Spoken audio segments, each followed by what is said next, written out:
Another of the 5 suggestions that I think are really vital to do every day is a gratitude list. It seems really simple.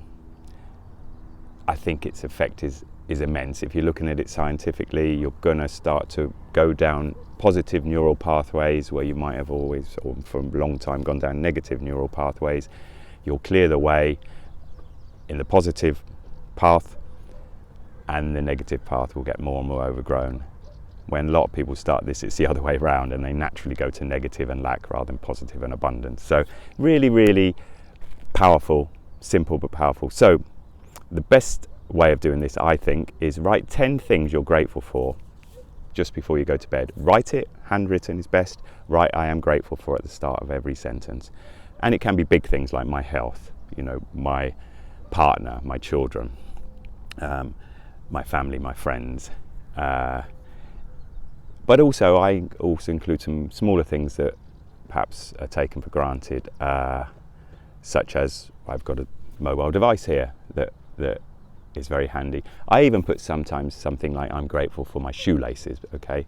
Because, I take them for granted. And yet if I didn't have shoes and my shoes were flapping about, I'd notice it and probably be a bit peed off. So have a think. There's always something to be grateful for. When this was first suggested to me, I was in such a bad way. I said, I've got nothing to be grateful for. The guy who I asked for help said to me, have you got a roof over your head? At the time I was sleeping on friends' sofas. I said, yeah. And he said, well, put it. And he said, and you mentioned you're on a friend's sofa, so you've got a friend.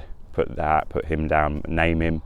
Have you got hot and cold running water? He asked me, and I said, well, yeah, but everyone has. And he said, no, they haven't. There's probably a greater percentage of people in the world haven't got hot and cold running water than have, so put that down.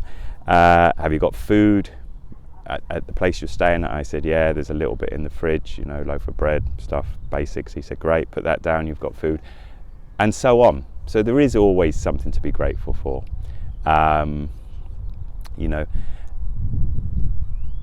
Think about it, look around you, focus on positives. Write that gratitude list as you go to bed. Then it's going to be in your head, okay? It's almost like you're putting a cap on this positivity as you go to sleep. In the morning, read it. First thing, read it. You can also do a gratitude list, or any of these things, actually, any of these 5 suggestions at any time in the day. If an hour after you do them, you're starting to feel anxious or not good, or you need an energy boost, go through them again. A gratitude list, I think, particularly is good. Either read the list you wrote as you went to bed, or do another one and try and think of a couple of new things. Really, really powerful, really effective. I thoroughly recommend gratitude lists.